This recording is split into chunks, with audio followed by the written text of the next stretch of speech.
Hello, आप लोग कैसे हैं? उम्मीद करता हूँ कि आप लोग बहुत बढ़िया होंगे। आप लोग काफी दिनों से इंतजार कर रहे थे। कई लोगों ने मैसेज किया कि भैया अगला पॉडकास्ट कब आएगा। तो यार अगला पॉडकास्ट जो है वो काफी खतरनाक होने वाला है। तो मैंने कहा थोड़ा टाइम तो लगता है ना यार खतरनाक चीजों को प्लान करने के लिए। तो आज हम बात करने वाले हैं रोज कुमार लब से, जिन्होंने की जी सॉक 2022 को क्रैक किया था। ठीक है, साथ में ये ओपन सोर्स डेवलपर भी रह चुके हैं और साथ में ये फुल स्टैक डेवलपर भी है। आज इनके बारे में पूरी बात करने वाले हैं, इनसे सारे सवाल जवाब करेंगे। जीसॉक के बारे में कई सारे सवाल जो आप लोग जानना चाहते हो, इन डेप्थ इनसे बात करने वाले हैं। बिल्कुल ऐसा नहीं कि मतलब ऊपर ऊपर से आपने जो बता दिया, मैं जब तक सेटिस्फाइड नहीं हो जाऊंगा तब तक हम अगले सवाल तक नहीं जाएंगे, ताकि आप लोगों के जो भी क्वेश्चन है आपको उनके आंसर्स मिल जाने चाहिए। तो सबसे पहले आपसे पूछना चाहूंगा कि आप कैसे हैं। मैं एकदम बढ़िया हूँ। सब सही चल रहा है। सब सही चल रहा है, अच्छा। तो सबसे पहले आप अपने बारे में, अपने आप सबसे पहले अपने अपने आप को कैसे इंट्रोड्यूस करेंगे? एक बार अपने आप को इंट्रोड्यूस कर दीजिए ताकि सभी को पता चल जाए आपके बारे में। ओके, तो मैं बीटेक थर्ड ईयर स्टूडेंट हूँ। अभी अभी आया हूँ थर्ड ईयर में। कंप्यूटर साइंस मेरा ब्रांच है और महात्मा ज्योतिबा फूले रोहिलखंड यूनिवर्सिटी से कर रहा हूँ। मैं वो मेरे घर के पास में ही है, बरेली में। और मैंने करीब 2 ढाई साल पहले कोडिंग स्टार्ट करी थी। शुरुआत करी थी मैंने लाइक वेब डेवलपमेंट सीखने के साथ, और थोड़ा बहुत डीएसए करा था उसके साथ में। उसके बाद मैंने एक प्रोजेक्ट बनाया था जिसके साथ मैंने एमएलएच फेलोशिप में अप्लाई करा था। तो फॉर्चुनेटली मेरा उसमें एक्सेप्ट हो गया था। फिर प्री फेलोशिप में मैंने करा था तो वो एक्सेप्ट हो गया था। उसके बाद मैंने ओपन सोर्स वाले में करा था, तो फॉर्चुनेटली वो भी एक्सेप्ट हो गया था। उसके बाद मैंने 1 2 महीने का ब्रेक लिया, थोड़ा चीज़ें सीखी, फिर जीसॉक के लिए मैं करना स्टार्ट कर दिया। फिर लाइक अराउंड फेबररी मार्च में मैंने स्टार्ट करा था कंट्रीब्यूट करना जीसॉक के लिए। उसके बाद फॉर्चुनेटली जीसॉक भी हो गया। फिर जीसॉक के बाद मैंने सोचा कि चलो कुछ इंटर्नशिप्स में अप्लाई कर दिया जाए, ओपन सोर्स बहुत हो गया, थोड़ा इंडस्ट्री में काम करके देखते हैं। तो मैंने एक स्टार्टअप में इंटर्नशिप करी थी, ब्लेंडेड सॉल्वियो नाम है उसका, लाइक ट्राई सॉल्वियो डॉट कॉम सब करके कुछ है उसका वेबसाइट।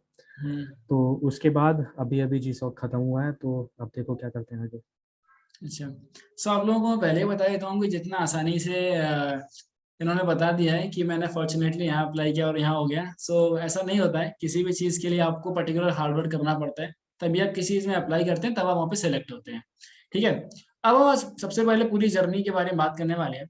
सबसे पहले आपसे ये पूछना चाहूंगा कि जो मेरी कई सारी ऑडियंस जो है, कई बच्चे कई ऐसे लोग हैं जो कि स्टार्टअप का पॉडकास्ट देखते हैं। कई बच्चे इसको पहली बार देख रहे हैं, कई बच्चे फर्स्ट ईयर के होंगे, कई बच्चे सेकंड ईयर के होंगे।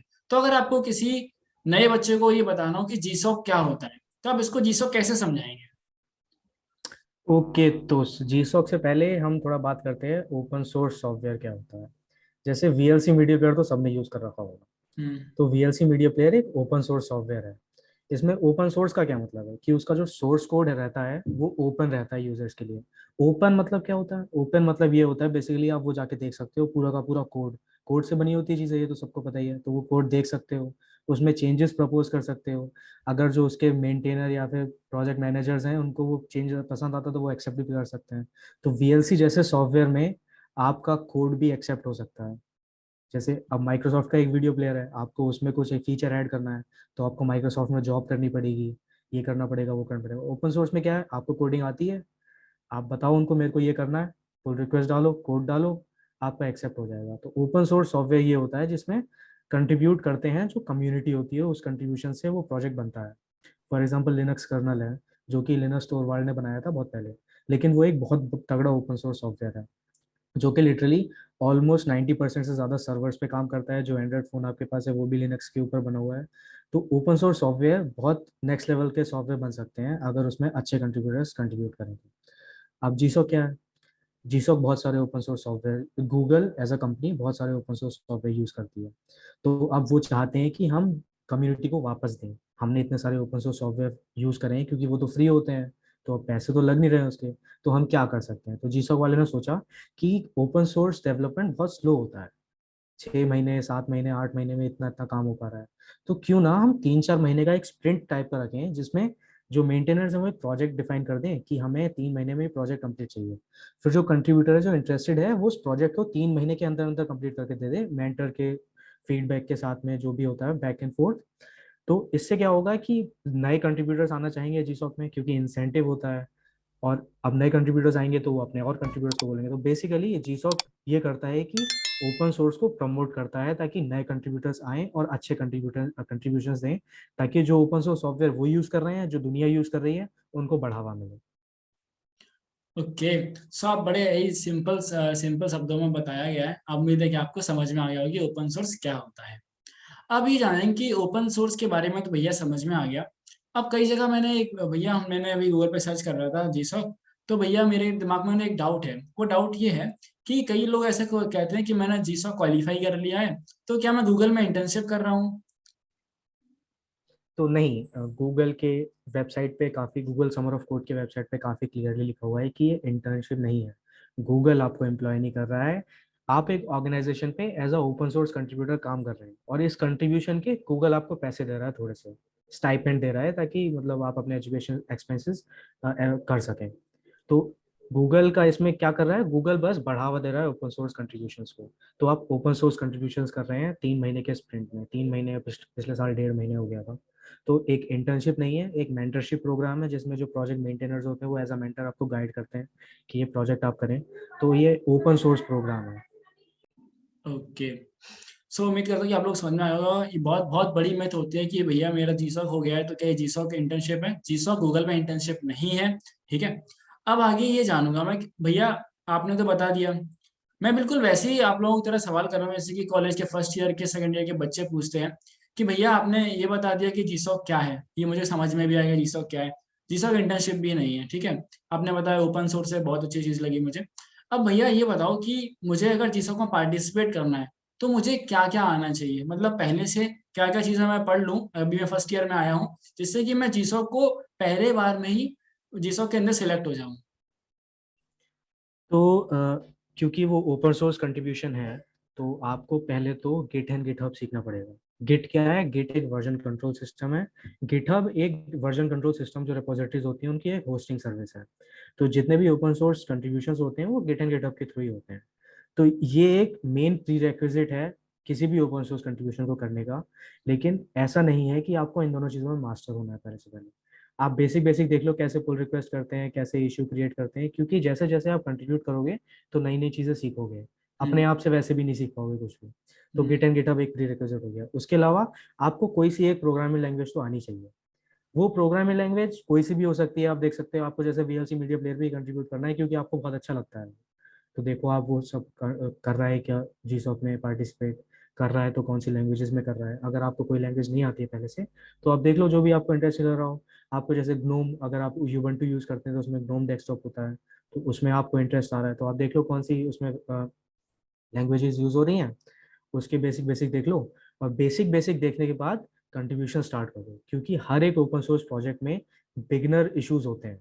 वो हम्म। बिगनर इश्यूज इसलिए ही होते हैं कि नए डेवलपर आके उस पर काम कर पाए। तो आपको मास्टर नहीं बनना है किसी भी लैंग्वेज में पहले से पहले। आप कंट्रीब्यूट करते करते भी सीख सकते हैं। और जीसॉक शुरू होने से बहुत पहले, अगर आप एकदम बिगनर हैं तो आपको काफी पहले शुरू करना पड़ेगा, लाइक 3-4 महीने पहले अगर आप शुरू कर देते हैं कंट्रीब्यूट करने की कोशिश करना कंट्रीब्यूट करना 1 महीने बाद आएगा, क्योंकि आपको सीखने में टाइम लग जाएगा। तो अगर आप कोशिश करना शुरू कर देते हैं तो करते करते नई नई चीजें सीखते जाएंगे। क्योंकि ऐसा नहीं है कि आप सी प्लस प्लस डेवलपर हैं तो सी प्लस प्लस का ही कोड होगा पूरा। आप जावास्क्रिप्ट डेवलपर हैं तो केवल जावास्क्रिप्ट ही लिखेंगे आप। हो सकता है नई नई चीजें सीखें हम्म। जो उसमें यूज कर रहे हैं, कुछ पैकेजेस हो जिनके बारे में आपको पता नहीं है, तो आप थोड़ा पहले स्टार्ट करें। कोई सी भी एक लैंग्वेज पकड़ लें जो आप टॉप डाउन कर सकते हैं कि ऑर्गेनाइजेशन मेरे को ये अच्छी लग रही है, ये कौन सी लैंग्वेज यूज कर रही है।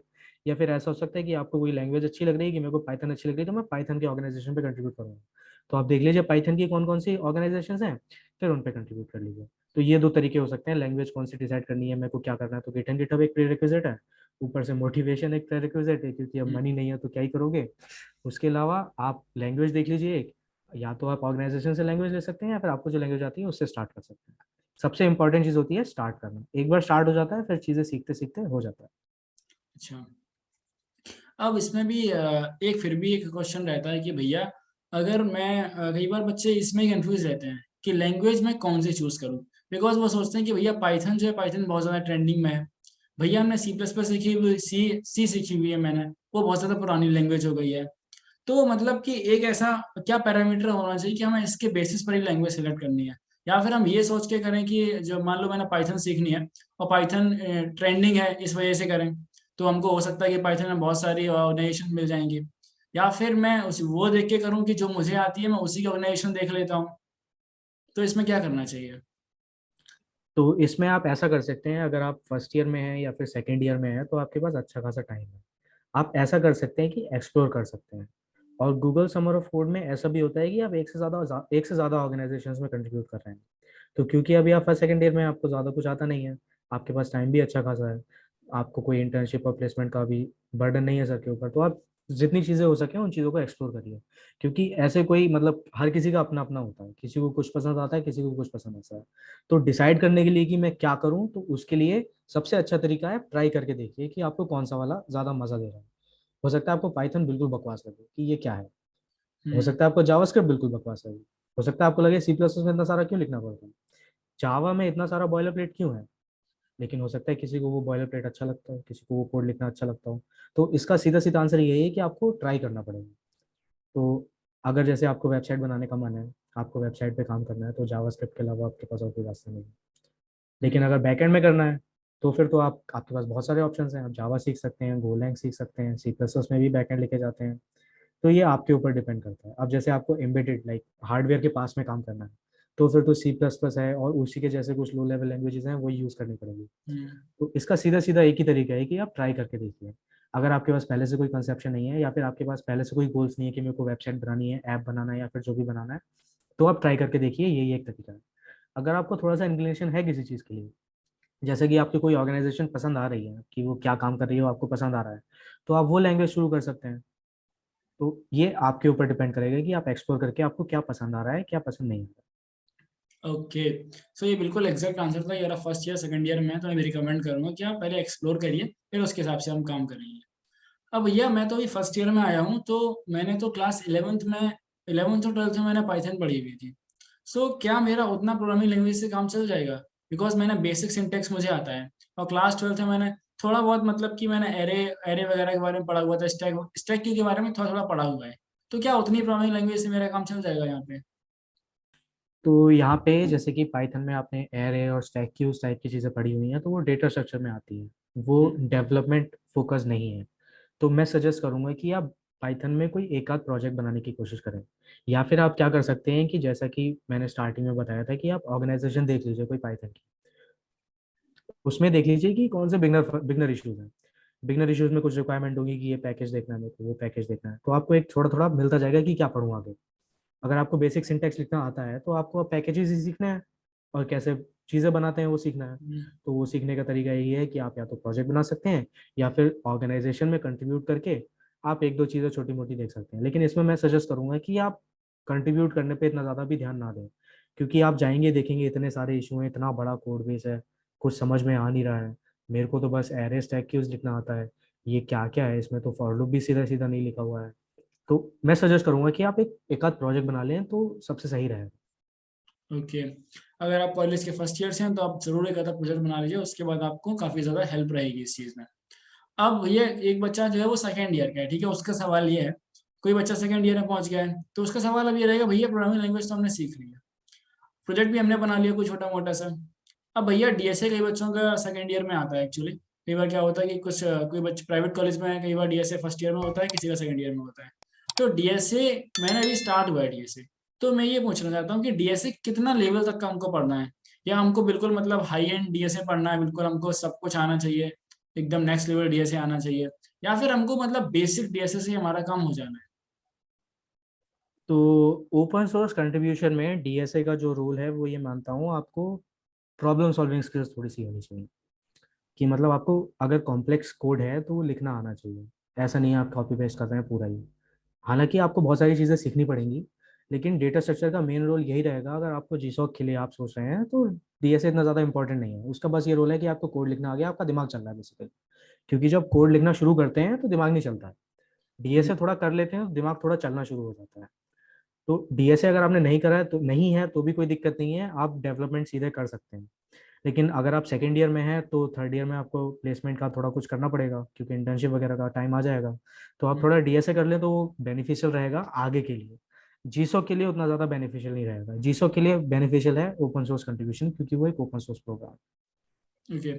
अगर हम भैया जी सॉक को थोड़ा साइड में रख दें कुछ देर के लिए, और अगर हम आपसे ये जानना चाहें कि डीएसए अगर हमको कंपनीज के लिए पढ़ना है, तो डीएसए के लिए बेस्ट रिसोर्स कौन सा रहेगा डीएसए पढ़ने के लिए? तो ऐसे तो बहुत सारे रिसोर्सेज हैं डीएसए के लिए, और यही सबसे बड़ी प्रॉब्लम है कि इतने सारे रिसोर्सेज हैं। हम्म। क्योंकि थोड़ा इधर से करें थोड़ा उधर से करें तो कहीं से नहीं कर पाते। तो हम्म। इसका स्वीट एंड सिंपल आंसर यही है कि एक पकड़ो और उसे रगड़ो, बस। क्योंकि अगर थोड़ा थोड़ा इधर उधर से करोगे तो नहीं सीख पाओगे। एक जगह से लगातार करते रहोगे, भले ही थोड़ा एक एक दो दो घंटे ही कर रहे हो, लेकिन क्योंकि आपका एक सीधा रास्ता है कि आप ये कर रहे हो, ये नहीं कर रहे हो, तो आप एक ना एक टाइम पे पहुंच जाओगे पहुंच जहाँ पे जाओगे। आपको जाना है। तो इसीलिए ऐसे कोई पर्टिकुलर रिसोर्स में सजेस्ट नहीं करूंगा, क्योंकि बहुत सारे हैं, हर किसी को अपना अपना पसंद अपना आता है। अपना किसी को पसंद है। स्ट्राइवर के कोर्सेज पसंद आएंगे, किसी हम्म। को हो सकता है जीएफजी पसंद आए, किसी को लगे जीएफजी बहुत ज्यादा क्लटर्ड है, इसमें फालतू की चीजें बहुत हैं। तो ये आपके ऊपर डिपेंड करता है। अगेन, अगर आप फर्स्ट ईयर में हैं, तो एक्सप्लोर करके देखिए कौन सा प्लेटफॉर्म आपको अच्छा लग रहा है। हो सकता है आपको कॉम्पिटेटिव प्रोग्रामिंग बहुत ही अच्छी लगे। तो इसमें एक है प्रिंस गुप्ता करके, वो हम्म। अच्छे हैं काफी कॉम्पिटेटिव प्रोग्रामिंग में। तो उन्होंने इस तरह से बताया है कि आप पहले डीएसए करके देखिए, उसके बाद अगर आपको डीएसए करना बहुत अच्छा लगता है तब आप सीपी में जाइए। तो डीएसए करने के लिए मेरा सिंपल सजेशन ये रहेगा, क्योंकि इतने सारे अबंडेंस ऑफ कोर्सेज है, तो अगर आपके पास पैसे हैं तो एक पेड कोर्स आप खरीद सकते हैं, तो पेड कोर्स ले लीजिए। अगर पेड कोर्स नहीं है तो स्ट्राइवर का एक वेबसाइट है takeyouforward.org, वो हम्म। आप चेकआउट कर सकते हैं। बाकी बहुत सारी लिस्ट होती हैं, ये क्वेश्चन कर लो वो क्वेश्चन कर लो, लेकिन मतलब लिस्ट पे इतना ज़्यादा आपको फोकस नहीं करना चाहिए। आपको फोकस करना चाहिए क्वेश्चंस करने पे, क्योंकि नए क्वेश्चंस करोगे तो सही रहेगा। तो ऐसे ही कुछ एक तरीका है करने का कि आप कोई एक टॉपिक पकड़िए। टॉपिक आपको मिल जाएंगे यूट्यूब वीडियोस पे, आप कोई सी भी देख सकते हैं।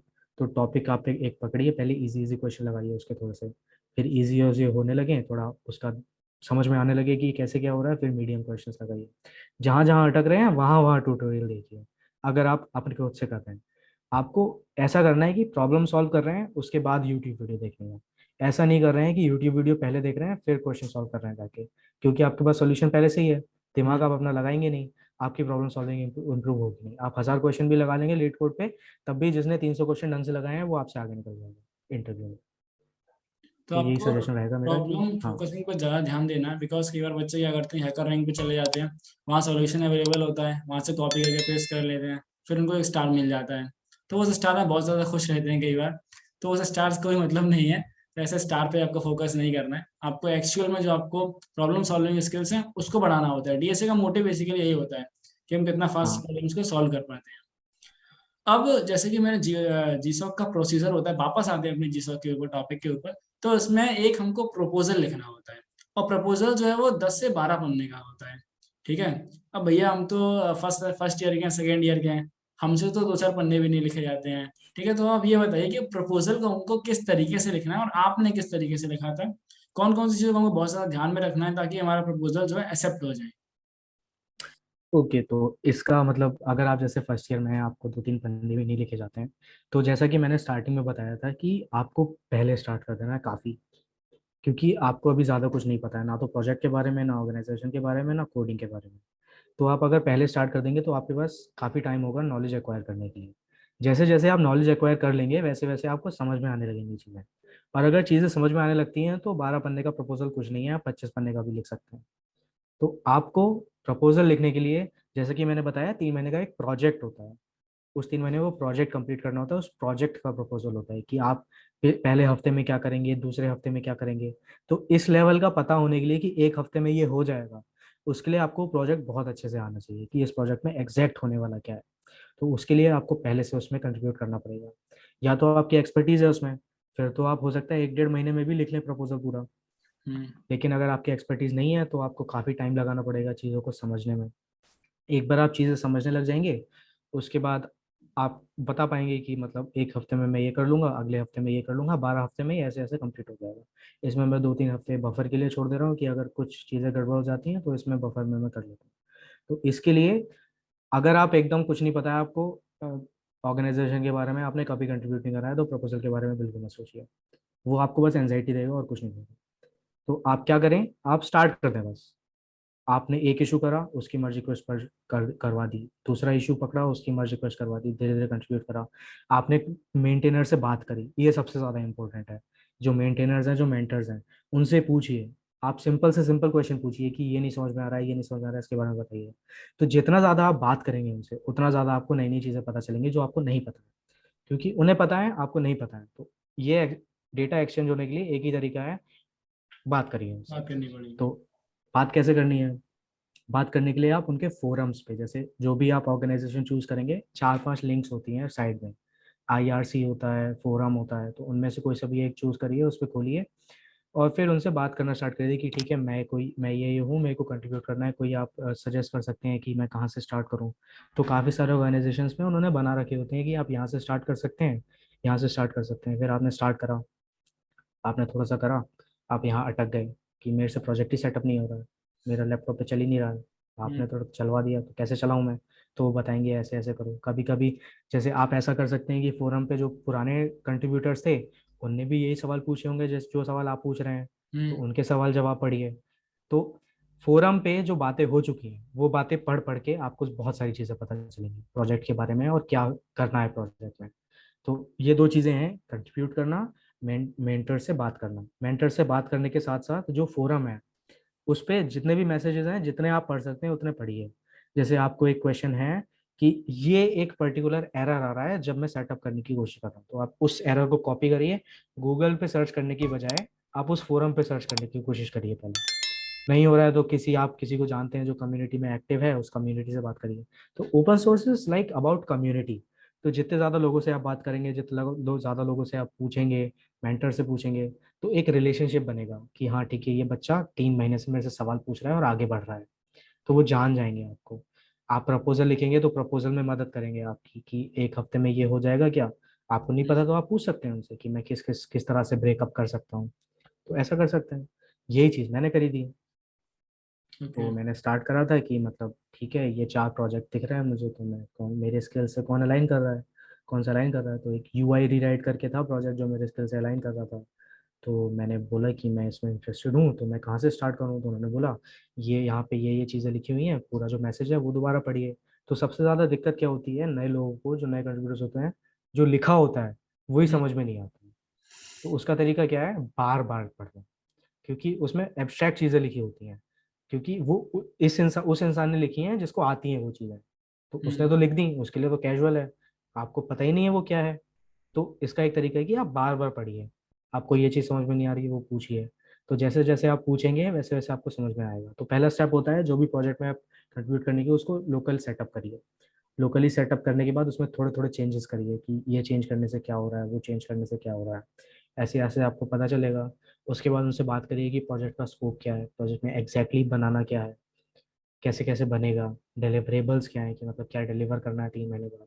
जैसे जैसे आप बातें करते जाएंगे वैसे वैसे आपको नई नई चीज़ें पता चलती जाएंगी, और आप प्रपोजल लिखने के लिए और वो होते जाएंगे। मतलब क्या बोलते हैं उसे, मतलब बेसिकली आप लिख पाएंगे प्रपोजल अपने आप से, बातें पूछ पूछ के।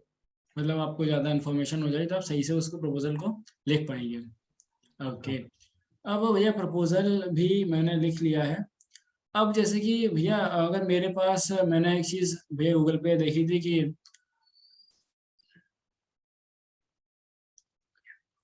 सो भैया जैसे कि मैंने एक चीज़ गूगल पे देखी थी कि अगर आपके पास कोई प्रीवियस कंट्रीब्यूशन आपने कर रखा है, तो अगर मैंने प्रीवियस कंट्रीब्यूशन कर रखा है तो क्या मुझे कोई बेनिफिट होने वाला है जीसॉक के अंदर? हाँ, तो आपको अगर आपने प्रीवियस कंट्रीब्यूशन कर रखा है और वो अच्छा कंट्रीब्यूशन है, फालतू का कंट्रीब्यूशन नहीं है, मतलब वो कंट्रीब्यूशन कंट्रीब्यूशन के नाम के लिए नहीं है, तो आपको बहुत ज़्यादा फायदा होने वाला है। क्योंकि जो मेंटेनर्स हैं वो जानते हैं आपको पहले से कि आपने पुल रिक्वेस्ट डाली थी। फिर आप जो प्रपोजल लिखेंगे उसमें आप डाल पाएंगे कि मैंने ये मर्ज रिक्वेस्ट करी थी, मैं पिछले 3 महीने से एक्टिव हूँ इसी ऑर्गेनाइजेशन में, I care about this organisation, what you guys are building, इसलिए मेरे को रखो इस प्रोजेक्ट में। तो पहले से कंट्रीब्यूट करना एक बहुत अच्छी चीज़ है। शायद गूगल पे जीसो की वेबसाइट पे कुछ स्टैटिस्टिक्स वगैरह देखें कि अगर आप 2 महीने पहले कंट्रीब्यूट करना स्टार्ट करते हैं तो आपके चांसेस बाई 80% समथिंग बढ़ जाते हैं। एग्जैक्ट मेरे को याद नहीं है, लेकिन चांसेस बहुत बढ़ जाते हैं अगर आप बिल्कुल पहले से बिल्कुल कंट्रीब्यूट चांसेस करें। बढ़ते हैं आपके। सो अगर आप जीसॉक के तो बारे में सोच रहे हैं तो आपको पहले से एक्टिव होना है, और एक अगर आप पहले से कंट्रीब्यूशन करना स्टार्ट कर देंगे तो आपको वहां पर एक एज मिल जाएगा जो कि बहुत ज्यादा आपके लिए एडवांटेज होगा आपका प्रपोजल सिलेक्ट होने के लिए। अब और इसमें मैं एक चीज़ और बोलना चाहूँगा कि अगर आप कोड नहीं कर पा रहे हैं, हो सकता है प्रोजेक्ट बहुत ज़्यादा एब्स्ट्रैक्ट है, आप अभी समझ नहीं पा रहे हैं, तो कुछ नहीं, अगर आप जैसे लेट भी हो गए तो कुछ नहीं तो कम से कम बात तो कर लीजिए मेंटेनर से या फिर मेंटर से, या कम्युनिटी में तो एक्टिव रहिए। अगर आप मर्ज रिक्वेस्ट नहीं कर पा रहे हैं, पुल रिक्वेस्ट नहीं कर पा रहे हैं, तो एटलीस्ट कम्युनिटी में तो एक्टिव रहिए। उनसे सवाल तो पूछिए, और सवाल ढंग के पूछिए। सवाल करने से पहले मेंटर से आपको पहले खुद सर्च करना पड़ता है, फिर और सर्च करना पड़ता है, फिर कहीं पे भी नहीं मिलता है, फिर मेंटर से पूछना होता है। तो ये जो प्रोसेस अगर 50 बार रिपीट होता है 3 महीने में, तो आप बहुत कुछ सीख जाते हैं प्रोजेक्ट के बारे में। तो अगर आप कोड नहीं लिख पा रहे हैं तो कम से कम बात तो कर लीजिए। सो ये बड़ी इंपॉर्टेंट चीज़ है। जैसे कि हम कई बार क्लास में करते हैं ना कि हमको बड़ा आउटस्टैंडिंग दिखना है तो हम कुछ भी सवाल पूछ लेते हैं। हमें वहाँ ये नहीं करना है, ये हैबिट रिपीट नहीं करनी, कुछ भी नहीं पूछना है। ठीक है, आपको अगर जो नहीं मिल रहा है वही पूछना है। ओके। अब भैया आपने ये बताया था, भैया मैं तो फर्स्ट ईयर का स्टूडेंट हूँ या सेकंड ईयर का भी हूँ, तो आपने अभी कहा था कि गिट और गिटहब सीखना है, बहुत ज़्यादा इंपॉर्टेंट चीज़ है, प्री रिक्वेस्ट भी है। और भैया मैं इस बार जीसॉक के लिए बड़ा ज़्यादा इंटरेस्टेड हूँ। भैया ये बताओ गिट और गिटहब मैं सीखूँ कहाँ से? तो गिट एंड गिटहब को सीखने के आप पहले तो वेबसाइट, गिटहब जो वेबसाइट है उसी पे एक इंटरैक्टिव ट्यूटोरियल है, वो आपको गिट गिटहब पुल रिक्वेस्ट कैसे बनाते हैं, इशू कैसे बनाते हैं, सब कुछ सिखा देते हैं। तो आप सर्च करिए गिटहब इंटरैक्टिव ट्यूटोरियल github.com करके, ओके। आप वो पूरा वॉक थ्रू करिए। उसके साथ साथ आप ऑल्टरनेटिवली एक यूट्यूब पे वीडियो देख सकते हैं। ऐसे कोई पर्टिकुलर वीडियो तो नहीं बताऊंगा मैं, लेकिन आप कोई सी भी एक वीडियो देख सकते हैं। क्योंकि गिट एंड गिटहब जैसे जैसे आप करते रहेंगे वो इम्प्रूव होता रहेगा। ऐसा नहीं है आपको पहली बार में ही समझ में आ जाएगा सब कुछ। तो सबसे एक बेस्ट तरीका रहेगा जो github.com पे जो इंटरैक्टिव ट्यूटोरियल है गिट एंड गिटहब का, हम्म। तो वो फॉलो करिए। उसके साथ आप यूट्यूब वीडियोस वगैरह देख सकते हैं, और एक बार आपको बेसिक्स आ गए तो आप जो भी साइड प्रोजेक्ट्स कर रहे हैं या फिर दोस्तों के साथ प्रोजेक्ट्स कर रहे हैं, क्योंकि प्रोजेक्ट्स करना है तो आप दोस्तों के साथ करिए, वो बेस्ट है। अकेले करोगे तो उससे अच्छा है दो लोग के साथ करो। और दो लोग के साथ कर रहे हो तो गिट एंड गिटहब का पूरा यूज करो। पुल रिक्वेस्ट बनाओ, इश्यूज से पुल रिक्वेस्ट को लिंक करो, उसके बाद माइलस्टोन सेट करो। ये सब करो तो आप करते करते सीख जाओगे। ये नहीं कर रहे हो तो कंट्रीब्यूट करना स्टार्ट कर दो, तो तो आप वहां से सीख जाओगे कि आप ज़्यादा बेनिफिट पर रहेंगे अगर आप दोस्तों के साथ कर रहे हैं। और दोस्तों के साथ मस्ती नहीं, काम करना है, ठीक है, काम भी करना होता है बिकॉज कॉलेज में हम मस्ती ज़्यादा करते हैं, काम कम करते हैं दोस्तों के नाम पे। भैया एक बड़ा इंटरेस्टिंग सवाल रहता है कि जो जीसॉक है स्टाइपेंड देता है, तो आप जीसॉक कर चुके हैं, तो आप बताना चाहें कि आपको जीसॉक से कितना स्टाइपेंड मिला था? तो स्टाइपेंड जो है इस साल से थोड़ा सा वेरिएशन वाला हो गया है, कि डिपेंड करता है प्रोजेक्ट की लेंथ क्या है। अगर लेंथ 1.5 महीने की है तो स्टाइपेंड है $1500। अगर लेंथ 3 महीने की है तो स्टाइपेंड है $3000। अगर लेंथ 3 महीने से ज़्यादा है तो वो स्टाइपेंड कैलकुलेट होती है, ऐसा कुछ कुछ लिखा था वेबसाइट पे। तो मेरा 3 महीने का प्रोजेक्ट था तो मेरे को लगभग $3000 मिले थे एज स्टाइपेंड। $3000। ओके। $3000 मतलब कि आपको कुछ 2 लाख से ऊपर का स्टाइपेंड मिला था। हाँ, लगभग 2,30,000। लगभग 2 लाख 30 हजार अप्रोक्सीमेट कर दिया भैया ने। तो ये भी काफी अच्छी चीज है, आप अपने कॉलेज में और अपने पैसे कमा रहे होगे कंट्रीब्यूट करके, वो भी। अब भैया जैसे कि ये तो जीसॉक हो गया, एक अपॉर्चुनिटी होगी। अब जीसॉक के अलावा ऐसी और कौन कौन सी अपॉर्चुनिटीज होती हैं जिन पे हम फोकस कर सकते हैं? तो जैसे पहले को एक एक फ्री अपॉर्चुनिटी के बारे में बात करते हैं जो इस समय चल रही है, उसका नाम है हैकटोबर फेस्ट। हैकटोबर फेस्ट क्या होता है, आपको 1 महीने में 4 मर्ज रिक्वेस्ट करनी होती है किसी भी एक ओपन सोर्स प्रोजेक्ट में। तो इससे आप गिट एंड गिटहब सीख सकते हैं। आपको कुछ कोडिंग आती है थोड़ी बहुत, अगर कोडिंग नहीं भी आती तो कुछ ना कुछ आता है, तो आप कंट्रीब्यूट करिए। आप डॉक्यूमेंटेशन लिखिए मार्कडाउन में या फिर जो भी करिए। अगर आप 4 मर्ज रिक्वेस्ट करते हैं तो आपको एक मतलब स्वैग्स वगैरह मिलते हैं हैकटोबर फेस्ट की तरफ से। तो इससे आप गिट एंड गिटहब बहुत अच्छे से सीख जाएंगे। आप कोडिंग बहुत अच्छे से सीखे ना सीखें, क्योंकि एक ही महीना है, 1 महीने में इतना ज़्यादा कुछ नहीं हो पाता है, लेकिन गिट एंड गिटहब वो कंट्रीब्यूट करना सीख जाएंगे। तो एक अपॉर्चुनिटी जो मैं सजेस्ट करूंगा ये अक्टूबर फेस्ट, जो कि अभी चल रहा है, तो आप 20 दिन बचे हैं अभी, तो आप कंट्रीब्यूट करना स्टार्ट कर दीजिए। किसी न किसी भी कोई भी प्रोजेक्ट उठाओ, कंट्रीब्यूट करना स्टार्ट कर दो, इशू देखो कोई गुड फर्स्ट इशू होगा और स्टार्ट कर दो। उसके अलावा एक मैंने फर्स्ट ईयर में करी थी MLH फेलोशिप करके। उसमें भी एक ओपन सोर्स ट्रैक होता है, उसमें एक्चुअली 3 ट्रैक होते हैं। ओपन सोर्स ट्रैक होता है, सॉफ्टवेयर इंजीनियरिंग ट्रैक होता है, और एक नया है साइट रिलायबिलिटी इंजीनियर। तो उसमें आप ओपन सोर्स वाला ट्रैक कर सकते हैं। तो उस मेमोलेस फेलोशिप की क्या रिक्वायरमेंट होती है कि आपके पास एक ढंग का प्रोजेक्ट होना ही होना चाहिए। आपको कोड लिखना आना चाहिए पहले से। वो जीसो की तरह नहीं है, वो एक वो काफ़ी क्लोज्ड प्रोग्राम है, और बहुत अच्छा प्रोग्राम है। मतलब मेरे पिछले 3 साल में 2.5 साल में बेस्ट एक्सपीरियंस मेरा MLS फेलोशिप के 3.5 महीने थे। तो अगर आप मज़े लेना चाहते हैं कोड करने के साथ साथ, तो MLS फेलोशिप से अच्छा कुछ नहीं है। उसके अलावा लिनक्स के कुछ मेंटरशिप प्रोग्राम्स होते हैं, LFX वगैरह कुछ करके होता है। इसके अलावा माइक्रोसॉफ्ट का कुछ होता है एक, मेरे को नाम एग्जैक्ट याद नहीं आ रहा है, लेकिन वो मशीन लर्निंग से रिलेटेड होता है, मशीन लर्निंग डेटा साइंस से। और जो लिनक्स फाउंडेशन है LFX करके, उसके भी 2-3 सब ऑर्डिनेट्स होते हैं। उसके अलावा एक आउटरीच ही करके एक प्रोग्राम होता है जो ओपन सोर्स कंट्रीब्यूशन से रिलेटेड होता है। बाकी अब कुछ कंपनीज अपना खुद का कंट्रीब्यूशन करना वगैरह स्टार्ट कर दिया है। और कुछ स्टार्टअप्स हैं जो एडटेक स्पेस में हैं, वो भी कुछ कुछ इस स्पेस में करने की कोशिश कर रहे हैं। तो आपको जैसे ही कुछ भी पता चलता है किसी अपॉर्चुनिटी के बारे में, तो आप उस पर कूद जाइए। उसके अलावा अगर आपको एग्जैक्ट लाइक चाहिए कि मेरे को बहुत सारे चाहिए, सब बताओ मेरे को, तो आप यूट्यूब पे सर्च कर सकते हैं। कुणाल कुशवाहा करके एक यूट्यूबर हैं, उनकी एक वीडियो है 40+ ओपन सोर्स प्रोग्राम्स। तो उनमें देख सकते हैं आप जाके कि कितने सारे ओपन सोर्स प्रोग्राम होते हैं। मेरा सजेशन रहेगा, कुछ नहीं कर रहे हैं आप, MLS फेलोशिप एक बार करिए अपने 4 साल की इंजीनियरिंग में। ओके, सो समझ गया ना, MLS फेलोशिप पे ध्यान जरूर देना है। ठीक है। अब भैया, अब जैसे कि मैंने जीसॉक किया हुआ है, जीसॉक जैसे कि आप जीसॉक क्वालिफाई हुए हैं, तो क्या, मेरा एक सवाल है आपसे, मैं फर्स्ट सेकंड ईयर में हूं, अगर मैंने जीसॉक क्वालिफाई कर लिया तो क्या मुझे गूगल में रेफरल मिल जाएगा क्या? तो इसके लिए थोड़ा कॉन्वर्सेशन में पीछे जाते हैं।